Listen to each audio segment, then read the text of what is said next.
A major figure from Pawn Stars, Austin Russell, famously known as Chumlee, is now incarcerated. The Las Vegas courtroom was filled with palpable tension as the judge delivered the final verdict. Overcome by the gravity of his situation, Austin Chumlee Russell crumpled in shock, leaving the courtroom in stunned silence as spectators struggled to process the shocking turn of events.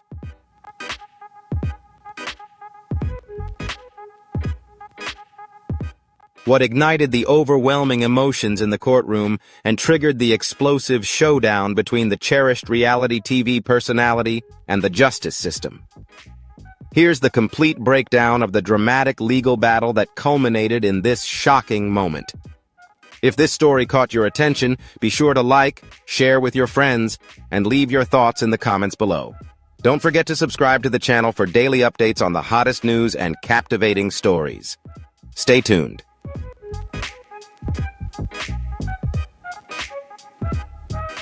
Chumlee, the beloved star of Pawn Stars, has become one of reality TV's most captivating figures. With his humor, laid-back attitude, and knack for bringing a genuine touch to every episode of the hit History Channel show, his career has flourished for over 10 years. Iconic moments, such as when he purchased a professional pinball machine using his own video games, have firmly cemented his spot in television history.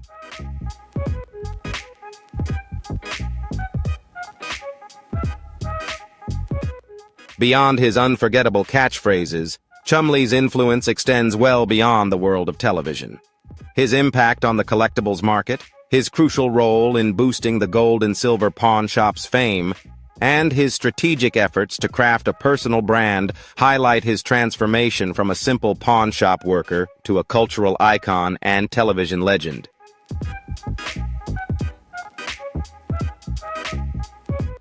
Chumlee's rise to fame was built on his likability, natural charm, and unwavering commitment to staying true to himself, despite early skepticism. Though often portrayed as the comedic figure at the shop, he refused to be pigeonholed. Instead, he focused his energy on mastering particular collectibles, ultimately solidifying his place as an indispensable member of the Pawn Stars cast.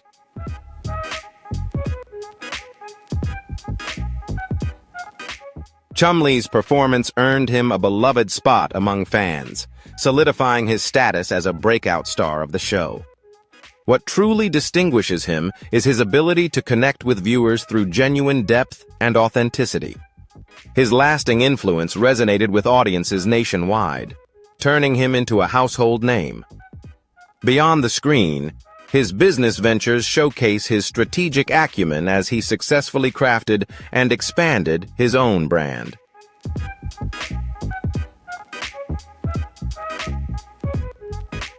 Chumlee's personal brand, forged through ventures like a candy clothing line and personal appearances, helped him amass millions.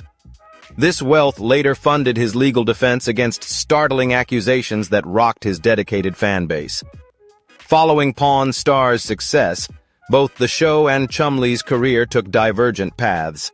The show soared after its debut, becoming one of cable TV's highest-rated programs, with over 500 episodes and a strong online presence, continuing to uphold its signature formula.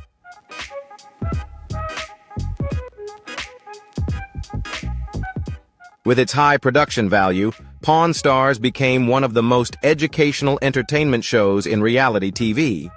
Meanwhile, Chumlee faced the challenges that come with fame. The public quickly embraced the lovable character they saw on screen, and his personal appearances drew large crowds, proving his popularity extended far beyond the show. However, the sharp contrast between his on-screen persona and the private struggles he faced created tensions that lingered for years. "I've lived two completely different lives," Chumlee remarked.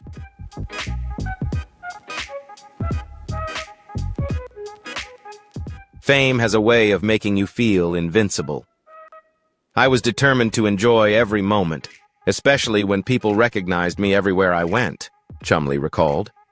This drive led to a more extravagant lifestyle, while Pawn Stars remained grounded in historical items and negotiations. His personal life flourished with luxury cars, a mansion, and an extensive collection of sneakers and jewelry. Social media posts showcasing his lavish shopping sprees garnered millions of views, creating a public image that sharply contrasted with his earlier, more humble beginnings.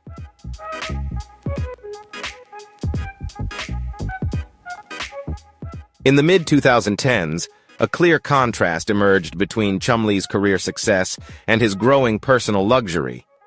As both soared, Pawn Stars reached its peak viewership, with special episodes attracting over 7 million viewers. Simultaneously, Chumlee's personal brand expanded, including the launch of Chumlee's Candy Shop on Las Vegas Street and a successful behind-the-scenes product line. However, the pressures of fame started to take their toll, threatening to derail his career.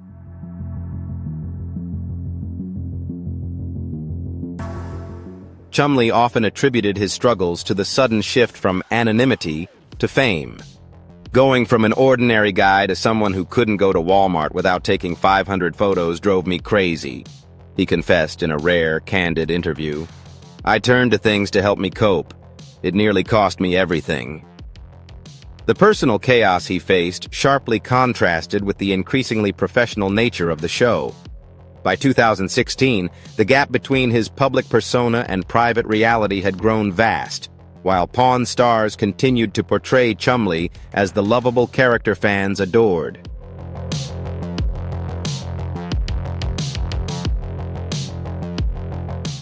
While fans cherished the innocence Chumlee brought to the screen, off-camera, his life was taking troubling turns that would soon be revealed.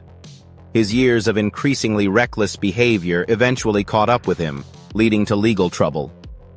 In March 2016, a police raid at his Las Vegas home was initially tied to a sexual assault investigation. "We executed a search warrant as part of an ongoing investigation," Officer Rodriguez stated in a press conference, a remark that quickly made its way through entertainment news outlets.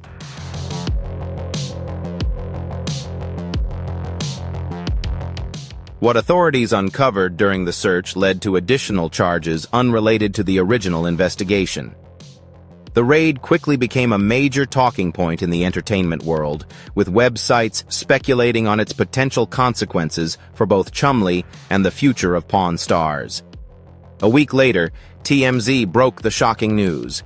Guns, drugs, and drug paraphernalia were found at Chumlee's home, painting a stark contrast to the cheerful persona viewers had come to adore. This revelation was a far cry from the humility fans had seen on TV.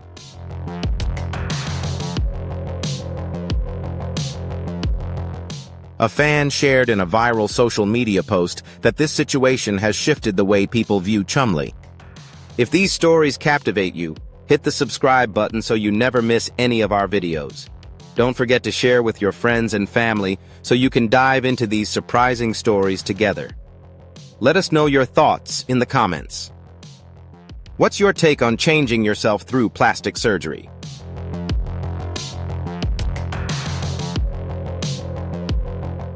Watching the show, Chumlee never appeared to be someone facing these kinds of issues. The stark contrast between his public persona and private reality seemed to be the tipping point in the weeks that followed. Prosecutors built a case and filed multiple felony charges against the reality TV star, including possession of firearms and drugs, with a potential prison sentence of up to 20 years. If convicted on all charges, the allegations not only carried severe legal consequences, but also posed a significant threat to Chumlee's carefully crafted public image.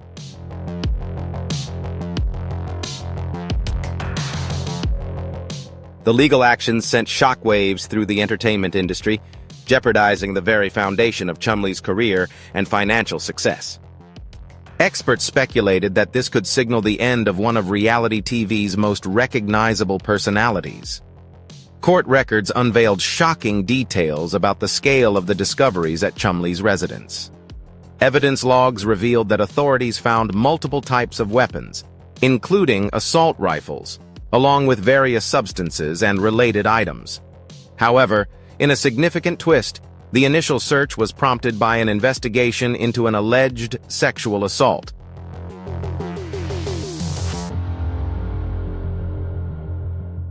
No charges were filed regarding the alleged sexual assault due to insufficient evidence, but the lifestyle Chumlee had cultivated raised serious concerns about public safety. A prosecution document recommended applying the maximum penalties based on the quantity and nature of the items discovered during the initial search, intensifying the tension as Chumlee entered the courtroom. Camera flashes illuminated his somber expression, and his Pawn Stars colleagues were noticeably absent.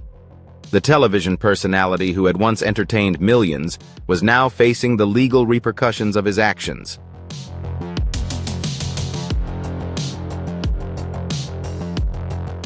Your Honor, this case involves serious violations of controlled substance and firearms laws, the prosecutor began, detailing the charges. The defendant's home contained an arsenal of weapons and a significant quantity of illegal substances. Tension in the courtroom heightened as photos of the seized items flashed on the screen. Chumlee, his gaze fixed on the floor, occasionally shook his head as particularly damaging evidence was presented during the interrogation, further intensifying the already charged atmosphere.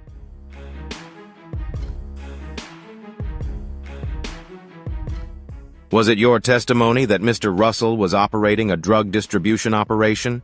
Chumlee's lawyer asked the officer, challenging the quantity and types of substances found, suggesting they were more than for personal use. The officer responded confidently, but admitted that no scales, packaging materials, or distribution lists, typical signs of trafficking, were found. Tension in the courtroom rose as the focus shifted to the weapons. Do you agree that Mr. Russell is a well-known collector of various items, including historical weapons? Chumlee's lawyer inquired. Collecting requires a license and proper storage, replied the weapons expert, Turley, adding another layer of complexity to the case.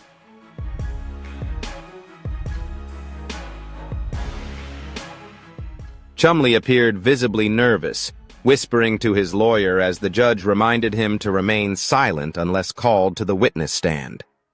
Legal experts testified about the potential sentencing guidelines, emphasizing that these charges often carry severe prison sentences. Former attorney James Wilson explained that the combination of firearms and controlled substances made the situation particularly grave. Chumlee's defense centered on his lack of a prior criminal record and argued that his fame had contributed to poor judgment, claiming that his celebrity status had created an environment where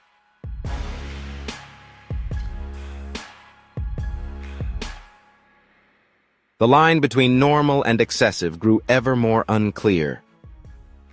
My client was caught up in the whirlwind of excess, clouding his judgment, his lawyer argued, emphasizing that Chumlee never intended to cause harm and had been a public figure with good character in many ways. As the trial drew to a close, fans watched with increasing anxiety. This wasn't just a legal battle. It was the possible collapse of a beloved television personality whose charm lay in his relatability and seemingly harmless persona. Plea negotiations became a focal point of the trial, with lawyers on both sides engaged in tense discussions.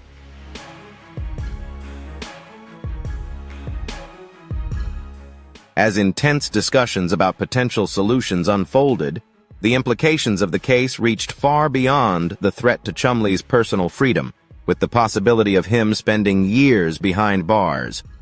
Considerations also centered on his career, with estimated damages in the millions, a tarnished reputation, and an uncertain future on Pawn Stars. Regardless of the outcome, the final day saw the courtroom packed with fans, some holding supportive signs, others sporting Pawn Stars merchandise. Inside, the atmosphere was charged with anticipation, as Judge Michael Davidson presided over the proceedings.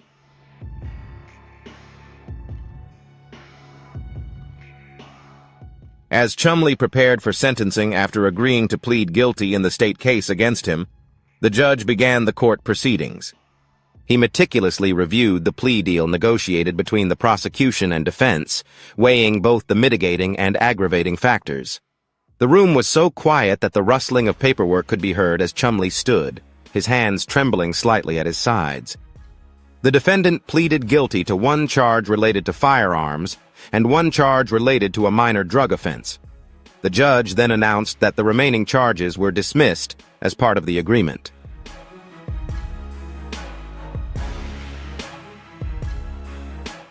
Chumlee's expression remained tense as his lawyers exchanged cautious glances. However, the court had to address the seriousness of the offenses. The judge firmly stated that the possession of illegal substances and unregistered firearms raised significant concerns about public safety. The ruling was clear. Chumlee would be sentenced to 3 years of probation, required to undergo counseling and regular drug testing, and all items seized during the raid would be confiscated. But the truly shocking provision came as a surprise.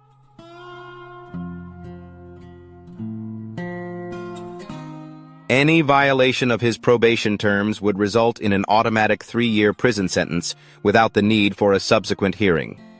The court accepted the plea deal with these conditions. The judge then declared, "Mr. Russell, you are hereby sentenced to 3 years of probation with strict compliance supervision. Any violation will result in immediate incarceration for 3 years. Do you understand these terms?" In reality, this was a heavy blow to Chumlee after months of turmoil, especially after facing the potential of decades behind bars. This moment marked a significant turning point in his life.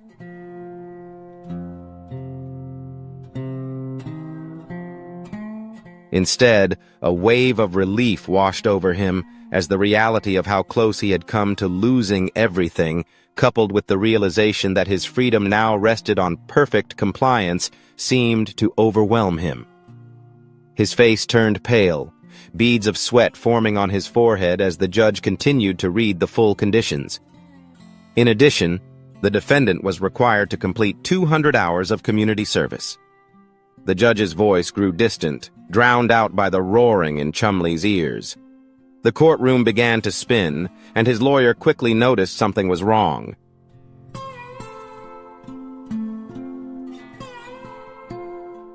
Placing a firm hand on his arm, his lawyer tried to steady him, but it wasn't enough.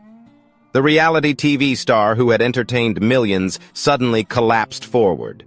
Security rushed to his side as his labored breathing echoed through the courtroom. The television personality who had built his career on his carefree attitude was now unconscious in court, as the world watched him succumb to a panic attack. A medical staff member called out, pushing through the crowd to make space. Someone grabbed water as the medical team rushed in, and photographers snapped pictures of the chaotic scene.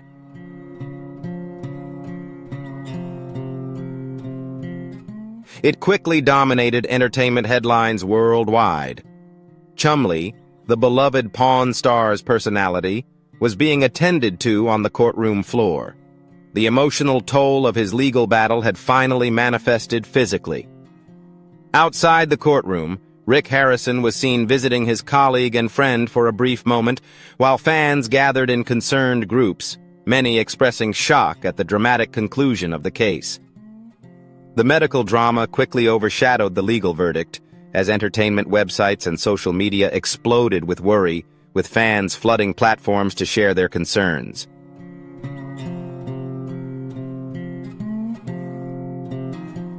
Updates and supportive messages, with hashtags like #ChumleeStrong and #PawnStarFamily, flooded social media. 3 days later, still shaking but with his signature smile back, Chumlee released a video statement from his home. "Facing the consequences of my actions seems to have triggered my anxiety," he explained, offering a weak attempt at humor. "The doctor says I need to make better choices. I know he's right." The concern for his health seemed to spark a fundamental shift in Chumlee's public persona. In a surprising turn, the History Channel took action.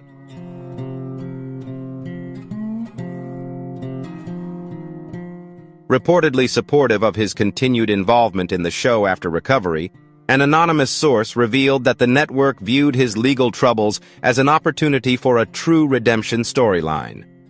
While official representatives would not confirm future plans or comment on specific arrangements, Chumlee's next statement carried a different tone.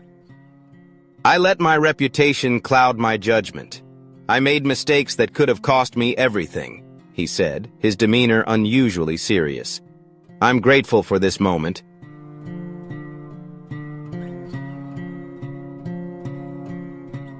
Opportunity. And I promise my fans I won't waste it, Chumlee said.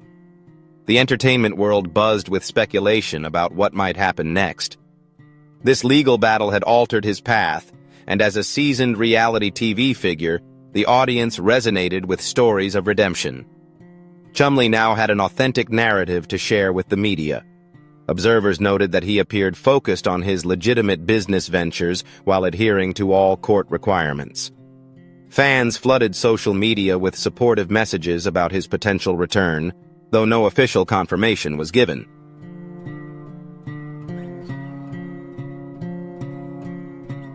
When asked directly about his return to television, neither Chumlee nor the network provided a specific timeline. Chumlee offered a thoughtful response. "Right now, I'm focused on being healthy and making better decisions. The show has been my family for many years, and I hope to make them proud again." The legal battle, once seen as the potential end of his career, had unexpectedly become a turning point. Interest in Pawn Stars remained strong, with many fans expressing support for Chumlee's eventual return to the series that made him famous.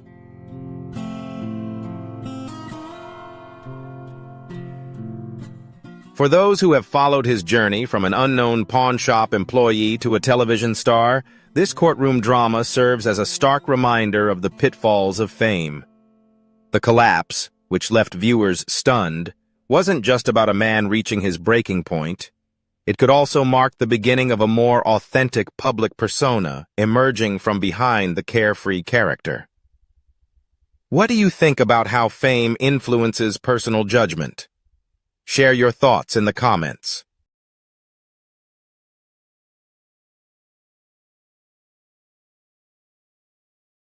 FBI removes Rick Harrison's old floors. What they found left. Everyone speechless. When a case involving one of reality TV's most iconic figures from Pawn Stars was exposed, the world thought the biggest secrets had already come to light. However, what the FBI discovered beneath the old floors of Rick Harrison's gold and silver pawn shop shocked everyone to their core.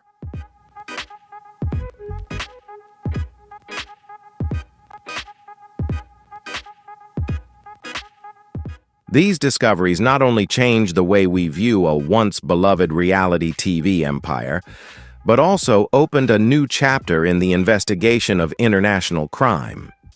Join us as we uncover the secrets buried beneath what seemed like ordinary floors, and what they reveal about a hidden criminal net war.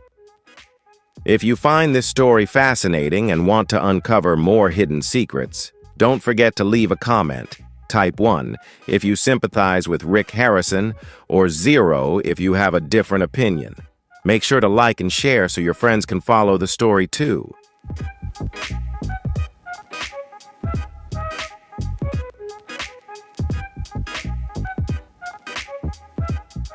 From a routine audit to an FBI investigation. No one could have predicted that a routine financial audit, a standard administrative procedure conducted every few years, would become the catalyst for the downfall of one of America's most iconic reality TV brands, the gold and silver pawn shop, the Las Vegas establishment that served as the backdrop for hundreds of episodes of Pawn Stars, famous for its intense negotiations and bizarre artifacts, has now become the epicenter of a massive federal investigation.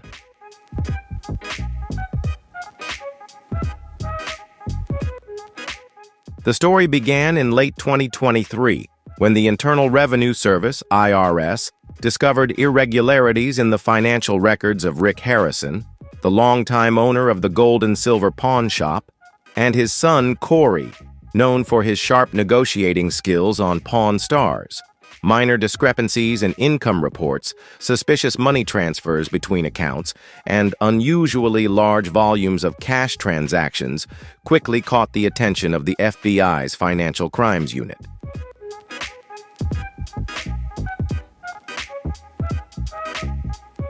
A deeper analysis revealed that these transactions weren't solely tied to the regular operations of the pawn shop, but were also linked to a series of underutilized accounts and subledgers. Several substantial expenditures, such as real estate purchases in Las Vegas and investments in rare collectibles, appeared inconsistent with the Harrison family's publicly declared income, prompting the FBI to question the existence of undisclosed funds. To avoid raising suspicion, the FBI opted to launch a discreet investigation.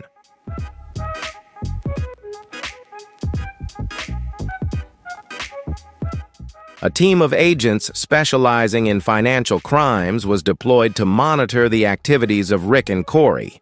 They coordinated with banks to trace the flow of money, identifying multiple transactions that had been deliberately structured to avoid mandatory anti-money laundering reporting thresholds.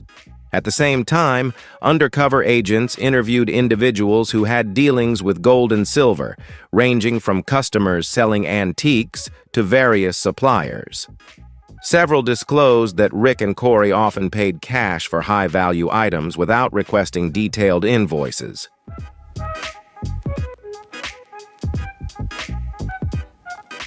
The FBI also scoured social media and past interviews of the father-son duo, searching for clues about their lifestyle or any suspicious transactions.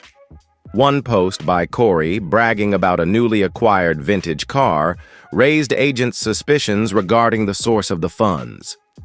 To conduct a first-hand assessment, they deployed undercover agents posing as customers, bringing in fake antiques such as rare watches and paintings.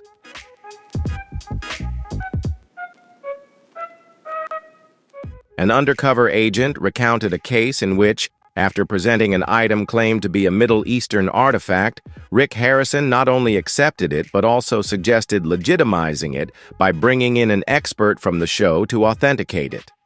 The turning point came when the FBI established a direct connection between an Egyptian artifact stored in the gold and silver pawn shop vault and an archaeological theft that occurred in Luxor in 2009.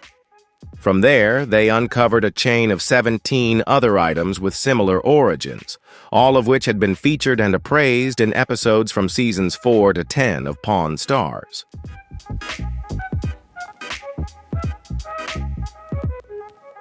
This revelation transformed the case from a potential money laundering or tax evasion investigation into one involving international art trafficking, a serious federal and transnational crime. In the months that followed, every lead pointed back to the gold and silver pawn shop, once considered a sacred ground for priceless antiques. The FBI discovered that the shop was not just a storage space for artifacts, but the central hub of a complex trading network. High-value items such as antique jewelry and historical memorabilia were being purchased for significantly less than market value and then resold for substantial profit.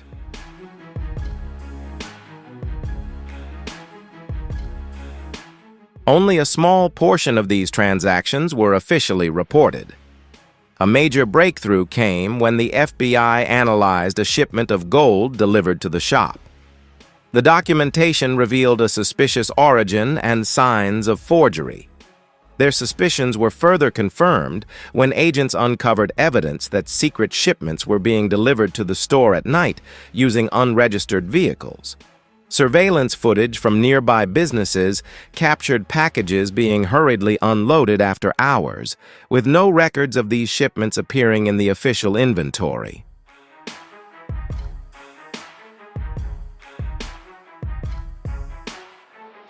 These illegal activities led the FBI to believe that gold and silver could be involved in sophisticated money laundering or art smuggling operations. With mounting evidence, from shady financial transactions to secretive late-night deliveries, the FBI decided it was time to act. They obtained a search warrant for the gold and silver pawn shop. In the early hours of 2024, a federal task force raided the premises, and within its walls, the final secrets began to unravel. On March 14th, Rick and Corey were arrested following a surprise raid on both the pawn shop and their private residence in Summerlin.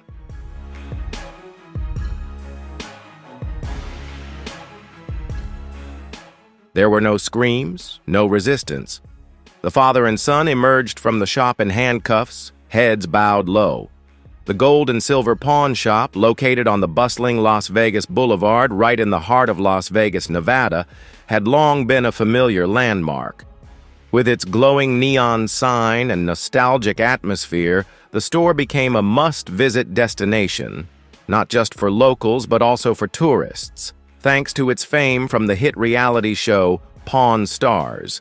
Founded in 1989 by Richard Old Man Harrison and his son Rick Harrison, Gold and Silver began as a modest shop specializing in antiques, jewelry, and collectibles.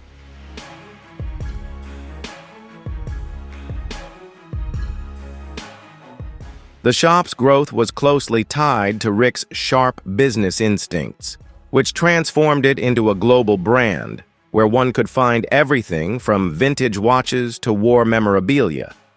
The origins of Gold and Silver stemmed from the Harrison family's deep-rooted passion for antiques. Richard, a military veteran, used his retirement savings to collect items of historical significance, while Rick learned the art of appraisal and negotiation from a young age. With the addition of Rick's son, Corey, the store expanded its operations, attracting customers with a wide array of unique finds.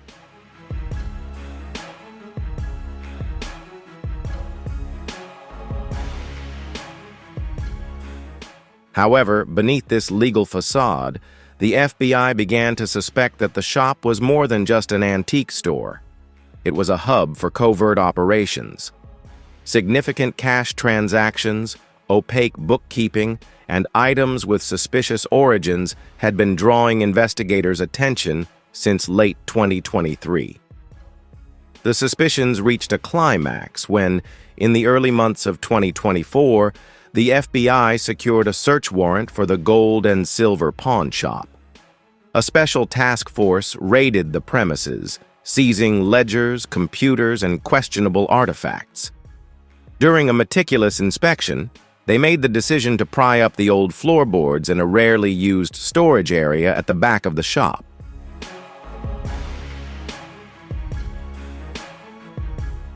What they discovered sent shockwaves through the entire team. Beneath layers of old plastic sheeting were the remains of no fewer than 20 individuals. Initial assessments identified 15 men and 5 women, all in advanced stages of decomposition. The state of the bodies suggested they had been hidden there for years, possibly dating back to the early 2010s. Marks found on the remains indicated they were victims of homicide, with several showing wounds consistent with sharp force trauma. Subsequent autopsies revealed even more chilling details.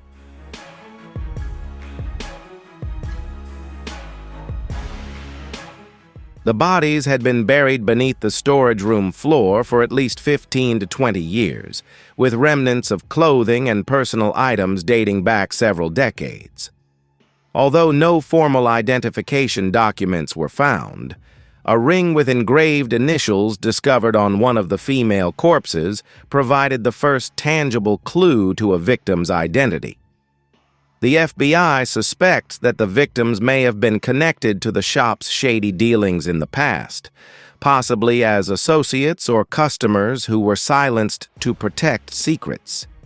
Even more concerning was the discovery that the storage area had undergone multiple renovations over the years.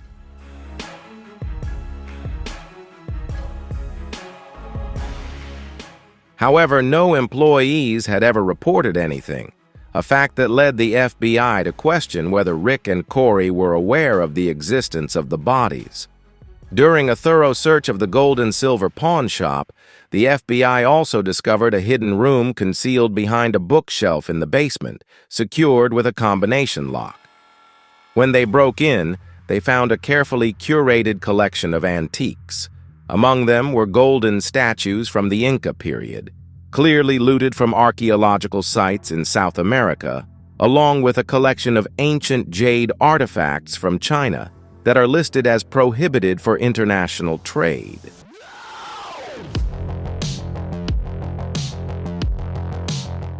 Additionally, a 1st-century Roman ceramic vase, suspected of being smuggled from Italy, was found wrapped in silk and stored inside an intricately carved wooden box. These artifacts, worth millions of dollars, lacked any legal documentation, strongly suggesting that Rick was deeply involved in a global cultural heritage trafficking network. As the sweep continued, agents discovered a small safe hidden inside the master bedroom closet of Rick's home. Inside, they not only found a large amount of cash and gold bars, but also a digital hard drive.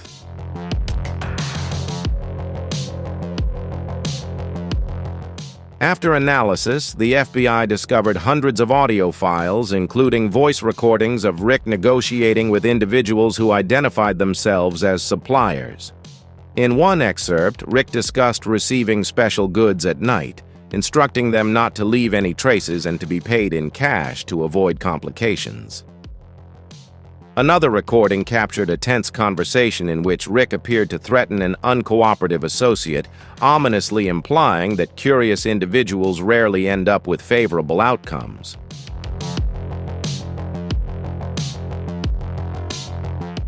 These recordings became crucial evidence directly implicating Rick in illegal transactions. Another chilling discovery made by investigators was an old leather-bound notebook hidden in the drawer of Rick's desk. The notebook meticulously documented transactions dating back to the early 2000s, listing items such as undocumented gold jewelry and even mysterious names alongside large sums of money. Some entries referenced the rear storage area of the gold and silver pawn shop, the very place where the bodies had previously been discovered. The evidence collected from Rick's home alone was enough to ensure he would stand trial.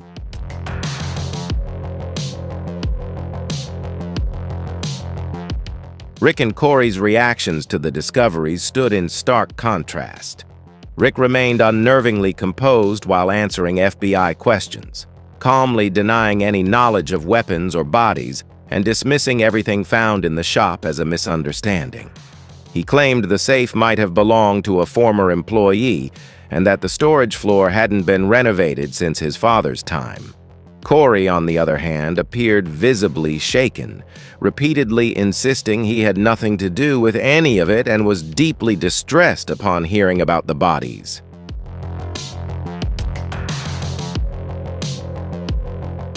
He tried to shift the blame onto former suppliers or customers, but the anxious look in his eyes told agents he knew more than he was admitting. Both were allowed to leave after the initial questioning, but were placed under close surveillance. The case sent shockwaves not only through Las Vegas, but across the entire United States. The gold and silver pawn shop, once a cultural icon, was now viewed as a den of crime. Media outlets eagerly covered the discovery of the bodies and illegal artifacts, while the public was stunned to learn that the Harrison family, Rick, Corey, and others, had lived and worked directly above the burial site of these victims for 2 decades.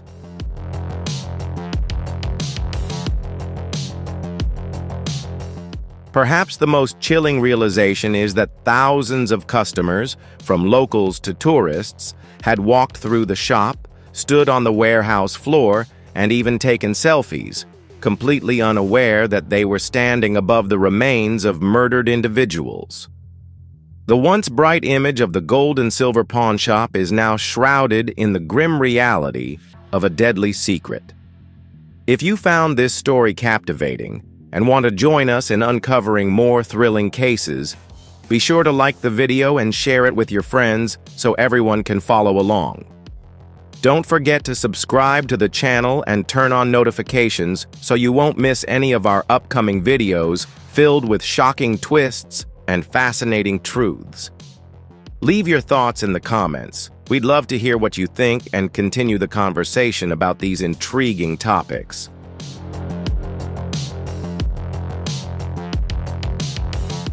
The criminal network orchestrated by Rick Harrison went far beyond a chain of financial fraud or illegal artifact trading.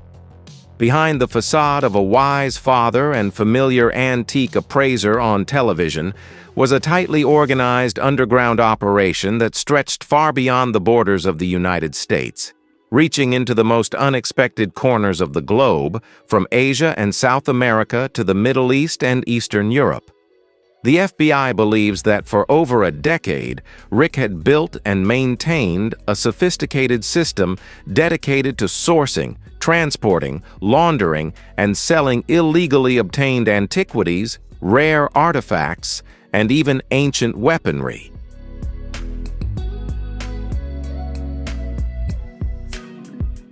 At the heart of this network remained the gold and silver pawn shop, a place where illegal goods could be legitimized through the lens of reality television. But behind the glamour, television cameras unknowingly captured the roots of smuggling that stretched from archaeological hotspots like Syria, Iraq, and Egypt to secret warehouses in Mexico and Serbia. Items stolen during civil wars, looted from ancient tombs, and even taken from local museums were all funneled through intermediaries under Rick's orders. One of the most pivotal figures among these intermediaries was a Serbian operative known only by the code name the Blind Watchmaker, who had previously been wanted by Interpol for his role in the looting of royal tombs across Europe.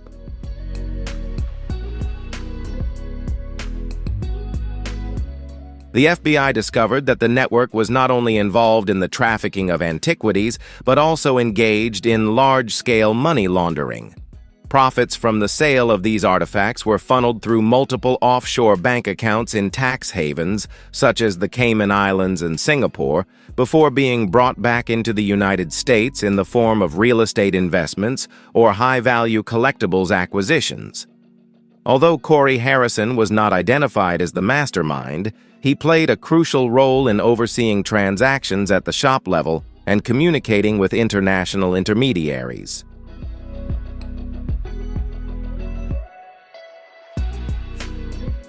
Some recordings found in a safe at Rick's home revealed conversations with individuals who identified themselves as suppliers from Bogotá and Bangkok. In these discussions, Rick talked about special shipments and methods to evade customs scrutiny. The crimes of this network went beyond financial fraud. The victims discovered beneath the floorboards of the gold and silver pawn shop were individuals who had once collaborated with the Harrison family.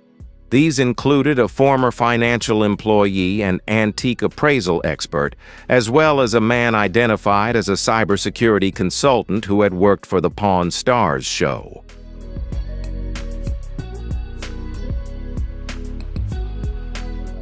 They all had one thing in common.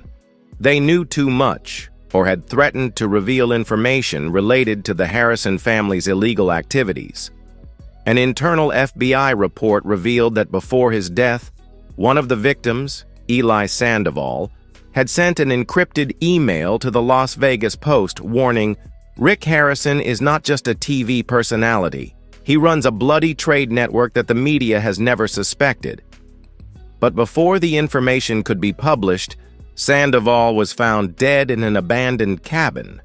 His death was staged to appear as a suicide.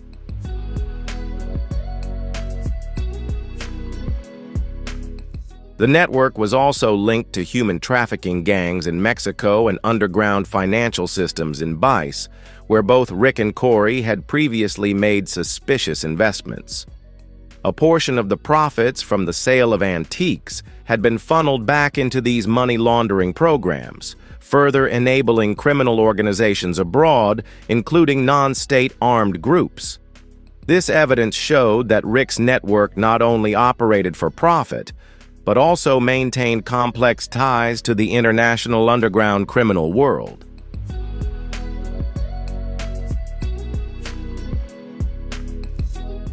Now, the items once displayed in the showcases of Pawn Stars are being reconsidered for their potential links to war loot, stolen artifacts, or evidence from murders. Unregistered statues, rare coins with unclear origins, are now regarded as evidence in a federal investigation that could stretch on for years.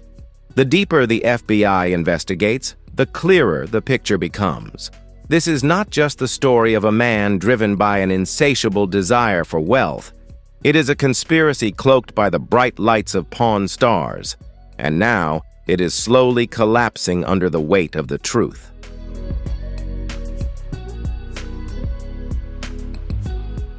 The death of Richard "Old Man" Harrison in 2018 was mourned by the world as the passing of a legend in the world of collectibles and reality television. It was believed that he passed away peacefully, a model father, an experienced businessman, and the heart and soul of the famous gold and silver pawn shop in Las Vegas. However, as the dark secrets of Rick Harrison and his son Corey were brought to light through the federal investigation, the legacy of the elderly man was no longer seen as a beacon of honor, but rather as the foundation of a meticulously built criminal empire that spanned decades.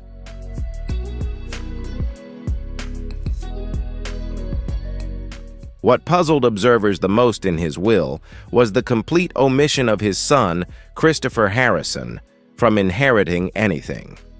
"I have deliberately not included any provisions in this will for my son Christopher," the document stated, with no reason or explanation given. At the time, the media described Christopher as simply an outsider, unrelated to the television show or the pawnshop business, and possibly estranged from the family.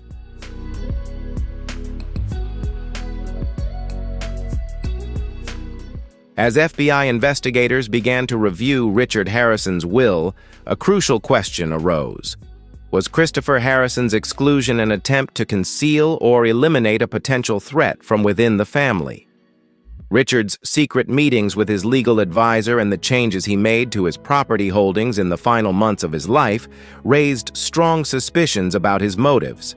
The decision to withdraw control from the original trusts and transfer full financial authority to Rick just weeks before his death was not an unexpected action, but rather a potentially calculated strategy.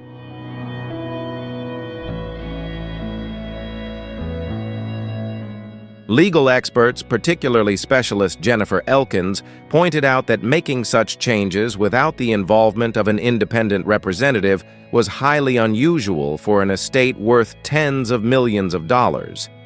These alterations can now be seen as a deliberate move to solidify Rick's control over the financial and criminal empire he had built, especially in the context of the criminal network tied to the smuggling of antiques and other illegal activities.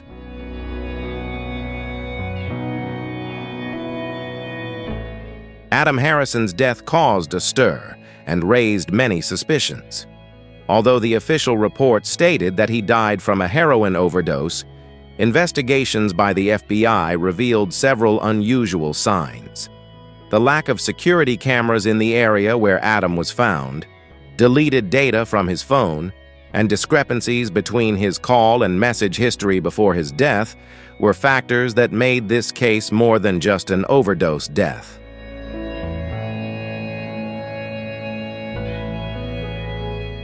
Audio recordings recovered from Adam's phone revealed that he had planned to expose the illegal activities of the Harrison family, including transactions involving hot goods from the Middle East and an unregistered warehouse 40 miles outside Las Vegas. One of the calls recorded Corey Harrison's voice making a clear threat to Adam. This opens up the hypothesis that Adam's death was not an accident, but rather a deliberate act aimed at eliminating the final threat to Rick's criminal empire.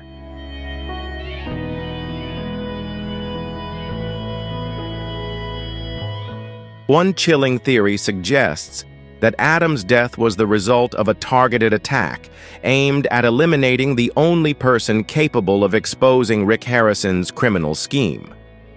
This adds to the growing suspicion about the involvement of Rick and his family in criminal activities, raising the question of whether Adam's death was part of a strategy to protect the family's empire.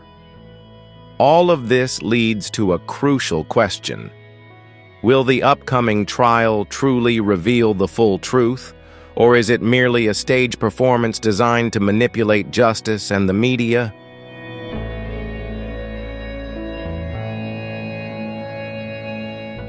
The investigation and the upcoming trial will determine whether these secrets are exposed or forever hidden, and whether Rick Harrison and his family will be held accountable for the crimes they have committed.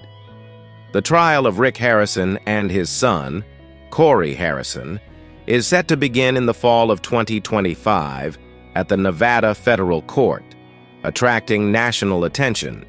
The courtroom in Las Vegas will be packed with reporters, Pawn Stars enthusiasts, and those curious about the case that brought down the gold and silver pawn shop.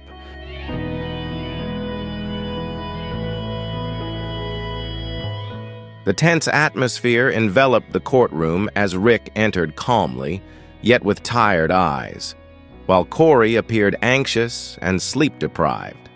The federal prosecutor charged the Harrisons with offenses related to the illegal trafficking of antiques, money laundering, possession of illegal firearms, and complicity in murders linked to the bodies found under the shop's warehouse floor. The trial, which lasted for weeks, became a fierce legal battle between the prosecution and the defense team. Prosecutor Martha Quinn began the trial with a powerful statement.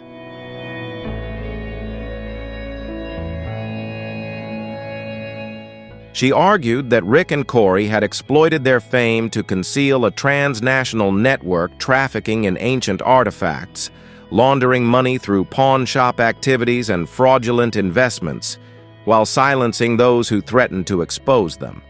According to Quinn, this was not just fraud.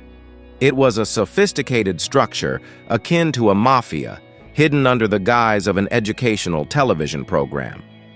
The evidence presented was not limited to accounting documents alone.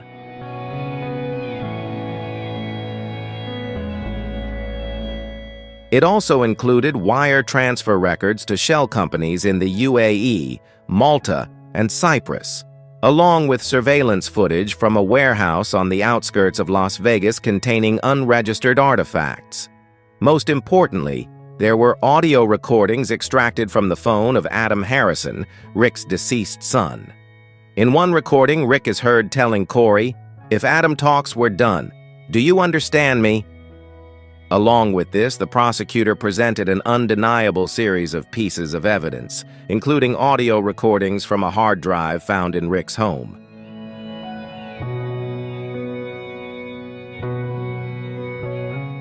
In it, he negotiates with suppliers in Peru and Turkey to ship stolen artifacts, demanding payment in cash to avoid detection.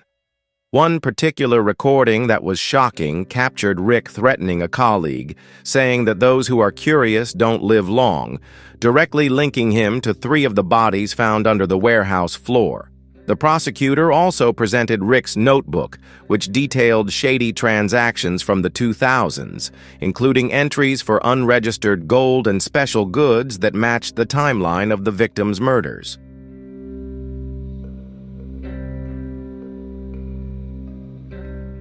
Additionally, surveillance footage showed late-night deliveries at the store, along with the discovery of a safe containing military-grade rifles and World War II-era grenades, reinforcing the allegations of illegal arms trafficking.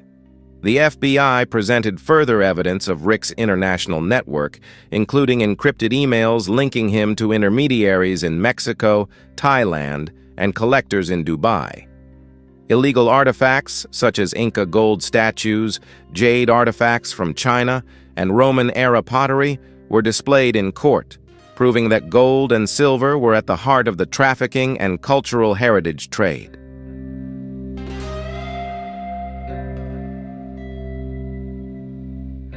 Regarding the bodies, the prosecutor revealed their identities: a Peruvian archaeologist, a Mexican intermediary, and an American collector, all of whom were killed after threatening to expose Rick's secrets.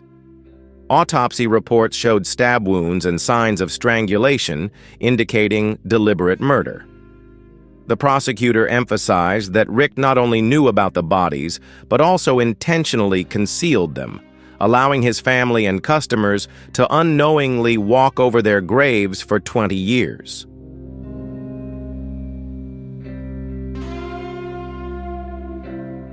The defense team, led by a prominent lawyer from Las Vegas, attempted to paint a different picture of Rick and Corey, arguing that they were victims of circumstance. They claimed that the illegal artifacts came from unethical partners, and that Rick, as an appraiser, was not responsible for verifying the provenance of every item. Regarding the recordings, the defense argued that they had been taken out of context and were simply standard negotiations within the antiques industry.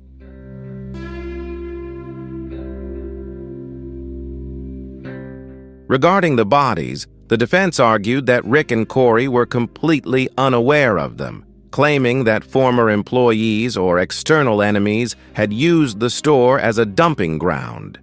As for Corey, the defense emphasized that he was merely an employee following his father's orders and had no involvement in major decisions, pleading for leniency from the court. Numerous witnesses were called to the stand, adding multiple layers of drama to the trial. One of the key figures in the trial was Angela Mendez, the former chief accountant of the gold and silver pawn shop.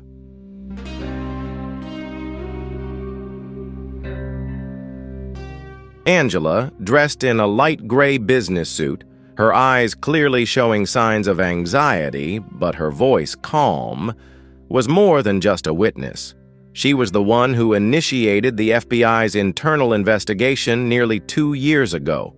Her initial report about discrepancies in the accounting system eventually became the key turning point in dismantling Rick Harrison's entire empire.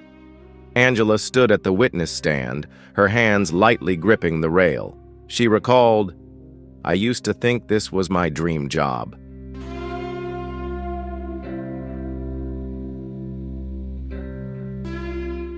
"I started working for a well-known business, appearing on television with people everyone seemed to love." She paused, staring directly at Rick, who sat quietly next to his son before continuing with a slightly trembling voice. "But then I began to notice inconsistencies.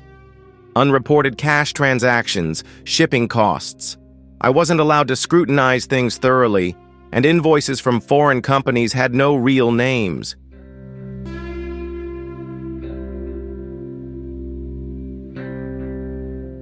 "When I asked Rick, he just laughed and told me not to get into men's business," she recalled. "That's when I realized I wasn't working for an antique store. I was working for an underground operation." She described one late night when she was called into the office to handle some urgent paperwork and accidentally saw a detailed inventory of items being shipped from the port of Haifa, Israel, to a logistics address in Arizona with no customs declarations.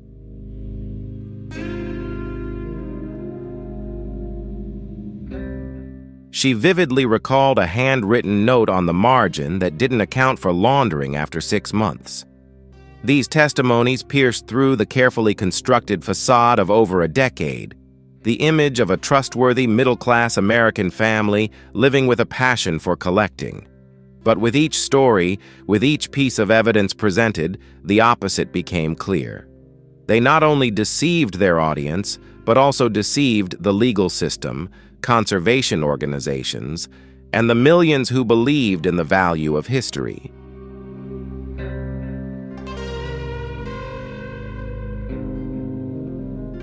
The trial reached its climax when Rick took the stand to represent himself. He looked directly at the jury. In that moment, the familiar humor seen on screen disappeared. The spotlight was off, and the cheers of the audience were nothing but a distant memory. He declared, "I'm not a perfect man. I've done what I thought was necessary to protect my family. But if there's one thing I understand clearly today, it's this: I am completely innocent." He further claimed that the gold and silver were only used to facilitate legal transactions of antiques.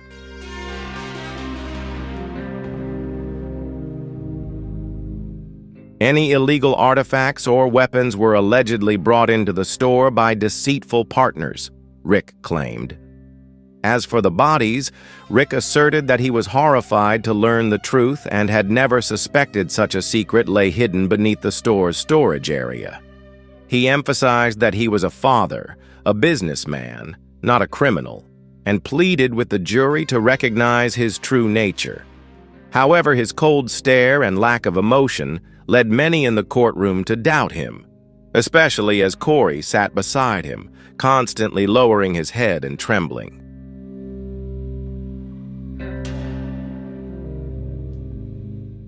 After 4 weeks of intense arguments, the jury deliberated for 3 days before delivering a verdict.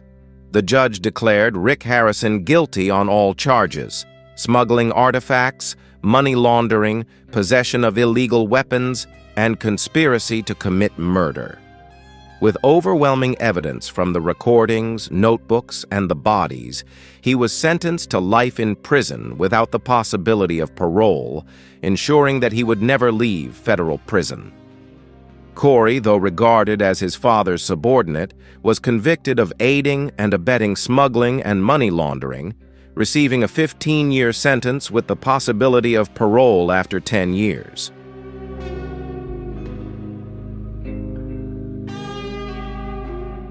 When the sentence was read, Rick maintained his cold expression, simply nodding lightly, while Corey broke down in tears, burying his face in his hands in despair, comforted by his mother from the courtroom.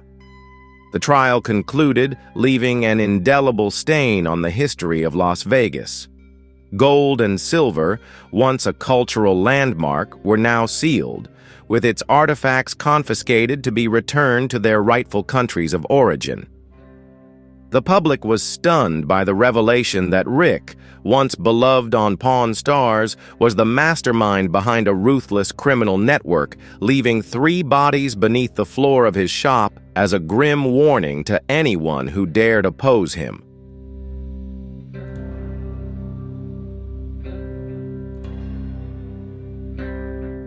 The case not only marked the end of the Harrison family's empire, but also led the world to question how many other secrets were hidden behind the dazzling neon signs of pawn shops. The public's reaction, following the conviction of Rick and Corey Harrison, was a wave of profound disappointment, not just with the 2 defendants, but with a beloved pop culture icon admired worldwide.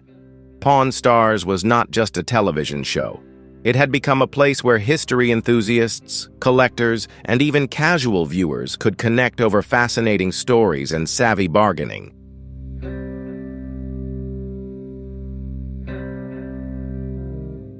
The revelation that behind the glitz and glamour was an international criminal mastermind left many feeling deeply betrayed. Online forums and social media platforms were flooded with heartbroken comments from loyal viewers. "I used to watch Pawn Stars every night with my parents. It was a childhood memory," one user wrote on Reddit. "I never imagined that behind Rick's smile was a whole system of money laundering and artifact smuggling." The hashtag #PawnCars, a playful twist on Pawn Stars, quickly spread across social media, symbolizing the scar the show had left in the hearts of its fans.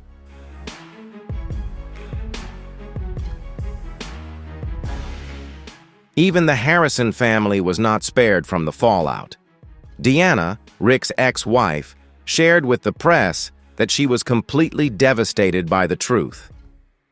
"I had no idea about any of this. To me, Rick was always a passionate father about his work and his history."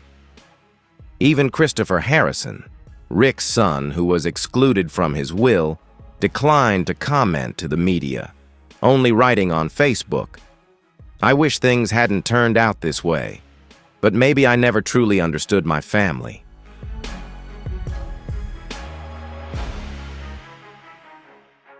The international antiques collecting community also publicly expressed their outrage. Experts who had appeared on the show claimed they had been exploited to legitimize items with questionable origins. A renowned auction house in New York called the case the largest stain in the history of modern antique trade. Many episodes of Pawn Stars were removed from streaming platforms. Some museums also began reassessing the provenance of items that had once been traded through the gold and silver pawn shop.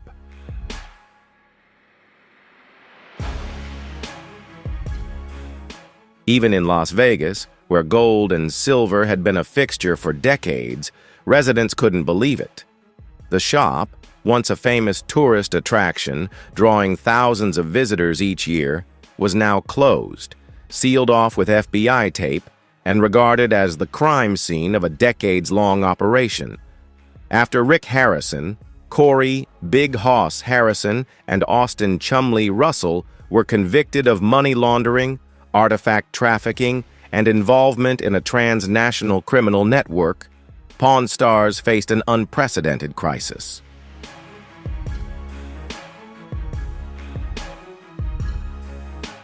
A reality television empire once praised for its educational and entertaining value had now become a symbol of deception, collapse, and the betrayal of public trust.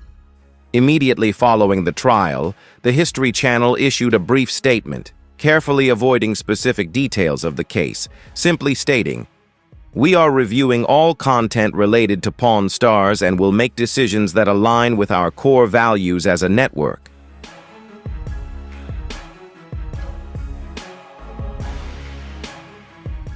However, within 48 hours, all episodes of Pawn Stars were removed from the History Channel's online platform and streaming services like Hulu, Amazon Prime, and YouTube TV.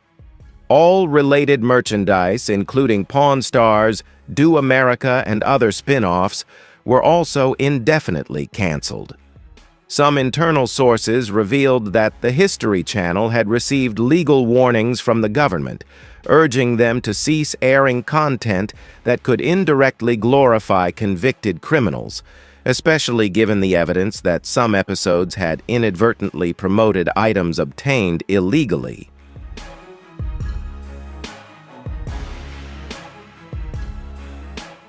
The aftershocks of the scandal spread beyond the History Channel, impacting the entire reality TV industry. Many producers fear that the Pawn Stars case will lead to increased scrutiny of shows related to appraisal transactions or antique collecting content, which heavily rely on audience trust.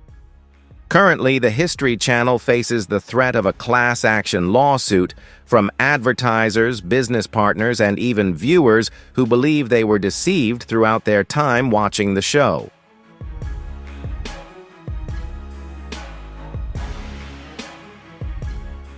The items once sold through the gold and silver pawn shop are no longer seen as historical artifacts, but as evidence of a true crime television show. Rick Harrison, once revered by millions as a symbol of knowledge, intellect, and passion for history, is now a convicted criminal serving a life sentence without parole. Rick has fallen from the peak of fame to the depths of infamy, all due to greed and the allure of scandal. His son, Corey Harrison, was also caught in the downfall, sharing in his father's disgrace.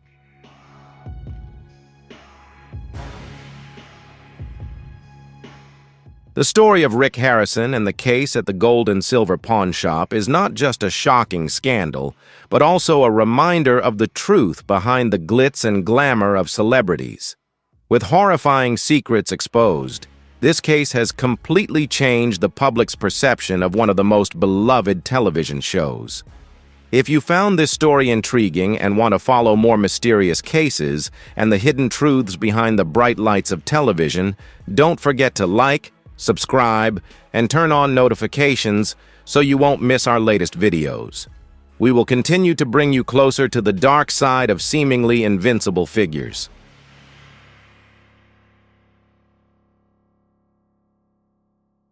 On a typical day behind the deadly electric fence, Rick Harrison, once the mastermind behind the antique appraisal counter, stepped out for a meal. Each block of cells had its own outdoor area for strolling around the yard, but no one could have imagined that the man who was once the symbol of the American dream would face such a harsh sentence. Rick Harrison was convicted of money laundering, human trafficking, and collaborating with organized crime. The life sentence without the possibility of parole ended the image of a TV mogul who had been hailed as the embodiment of the American dream.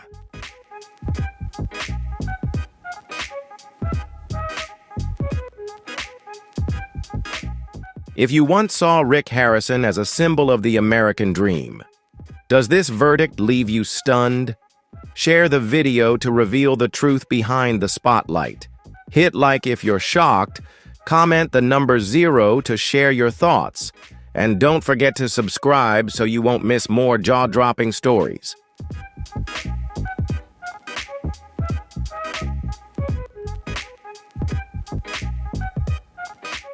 If you think the story ends with the verdict, you are wrong. Rick Harrison was not sent to a typical prison or rehabilitation facility like most others.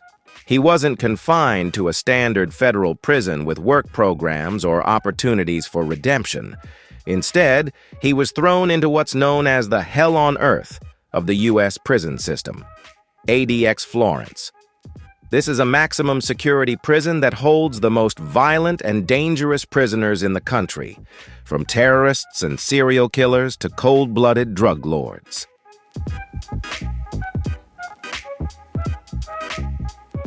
ADX Florence is known as the Alcatraz of the Rocky Mountains. This is the most notorious maximum security prison in the United States, possibly one of the harshest in the world. Located in isolation, surrounded by cold desert winds and barren land, it is where the U.S. government holds prisoners considered too dangerous to be managed in the regular prison system. Ted Kaczynski, the Unabomber, Ramzi Youssef, the 1993 WTC bomber, El Chapo, the Mexican drug lord, and Richard Reed, the shoe bomber, are among those who have been incarcerated there.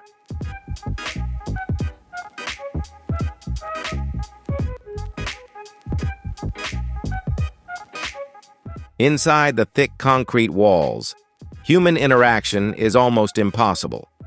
Prisoners are held in solitary confinement, 23 hours a day, with only 1 hour each day to breathe fresh air in a small exercise yard on the roof.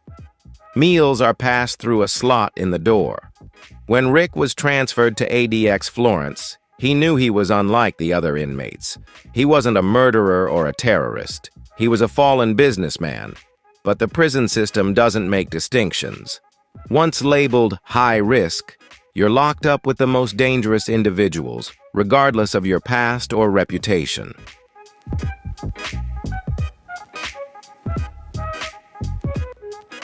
When Rick was transferred to ADX Florence, it felt like a movie. But this wasn't a movie with a happy ending. He was handcuffed, ankles shackled, his head covered, and escorted by an armed security unit. When the steel door slammed shut behind him, Rick knew that from that moment on, he was no longer Rick Harrison.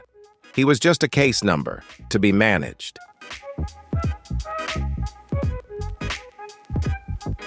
Rick Harrison's first day in ADX Florence was an unforgettable psychological shock. Previously, he lived in a luxurious mansion in Las Vegas, drove a sports car, and dined at 5-star restaurants.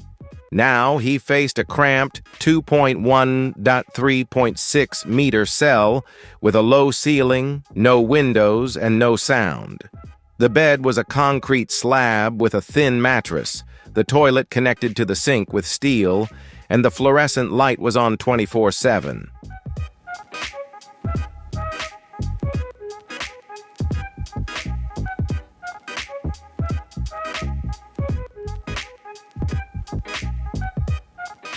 The smell of mildew mixed with industrial bleach punched into his brain, like living in a giant pressure cooker, damp and suffocating. There was no one to talk to, just the clinking of locks and the cold voice of the intercom system. Rick screamed on his first day, but no one answered. He pounded on the door, begging for a guard, only to hear the cold response, "Get used to it," like a death knell for the world he once knew.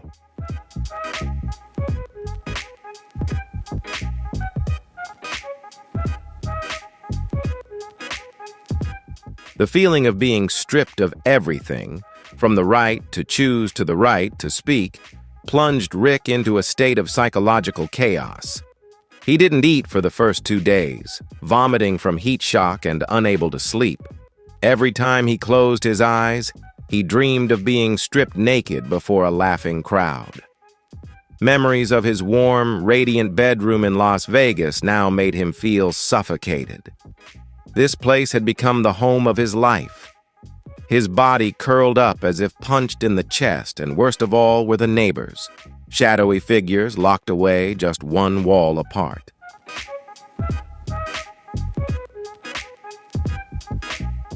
Rick's neighbors were notorious criminals, murderers of dozens, bomb makers, and poisoners of communities. He had only ever seen them on the news, but now he slept just meters away from them. Every sound in the night was a low buzz of mania. The giggles, the banging on the walls, and strange mumbled voices singing in the dark, sending chills down his spine. He had no idea if one day one of them might find a way to communicate with him through the prison's underground channels.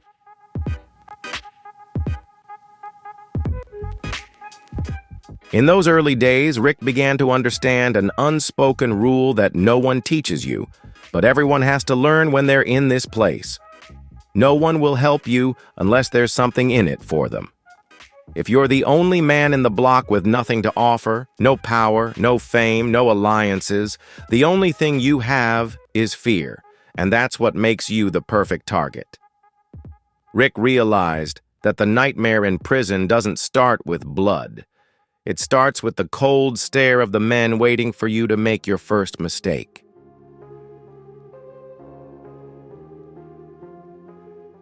In prison, the law isn't what dictates behavior. What matters isn't the official rules, but the unspoken ones. The strong hunt the weak. The most despised, the ones seen as easy targets, are the first to be targeted.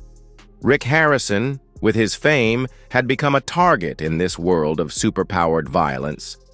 The ecosystem of fame in prison isn't a privilege. It's a trap. It immediately marked him not as someone familiar, but as easy prey for the seasoned prisoners who came and went from the facility like...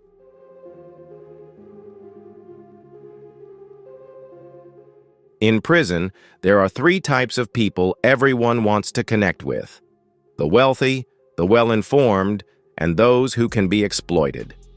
Rick checked all three boxes, clearly visible to the seasoned inmates. To them, Rick wasn't just a famous man who ended up here. He was a mobile wallet, bait, or worse, someone accused of crimes against human dignity.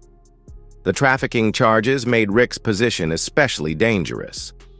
According to a 2022 report from the U.S. Department of Justice, over 40% of prison violence stems from inmates judging each other's crimes.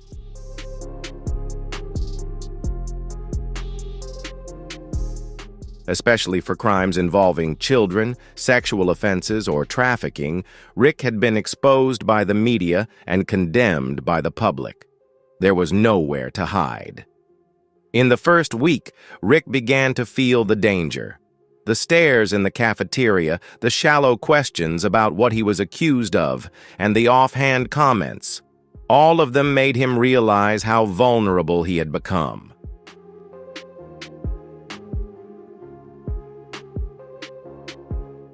A crude warning was etched on the wall near his bed. Every sign pointed to one thing: he was being watched. But the worst part was that he didn't know who was watching or who would strike first. In prison, threats are never direct. Everything is vague, indirect, leaving the weak unsure of where the fear is coming from. A hidden cut in the shower, a casual fall on the metal stairs, a food tray that isn't his.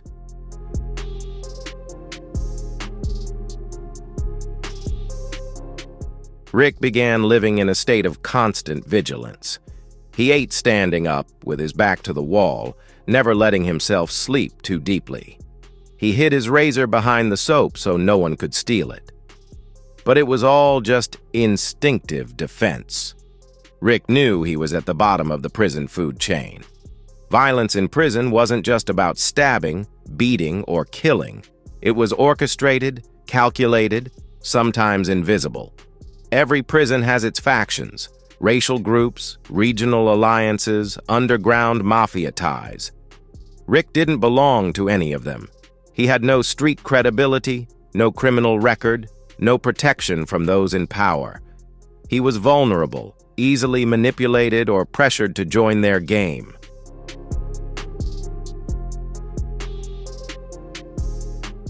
A stranger tried to be friendly, striking up a conversation and offering to help him adjust to the invitation to share a meal. But it never came without strings attached. A folded piece of paper slipped under his pillow with the words, "We know who you are." Every action was part of a psychological war. This was a classic prison tactic. No punches, just sleep. The deprivation, the confusion, the erosion of spirit, and the breaking down of both mind and body would follow.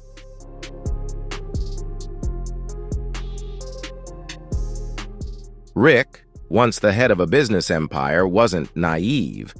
But in a place where every action is a display of strength or an acknowledgement of weakness, he knew he had already lost. His new enemies weren't clients on camera. They were predators driven by survival instinct, not societal rules. In this jungle, survival wasn't about charm. It was about how long you could endure before you broke.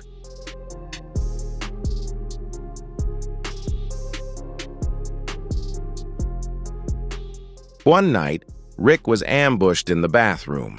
The injuries weren't severe enough to call for medical help, but they were clear enough to send a message. No accusations, no names, no witnesses. Just a bruised face, scraped skin, and a message as sharp as a knife. This was a challenge, and Rick knew it was only the beginning. 3 mental prisons, nameless fear, the silence that stretched between threats, where cuts were as quiet as knives, and the mind became the battlefield.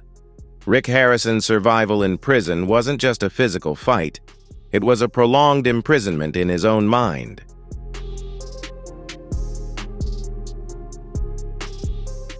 Every night, insomnia didn't come from the noise, but from the whispers in his head. The fear here had no clear shape.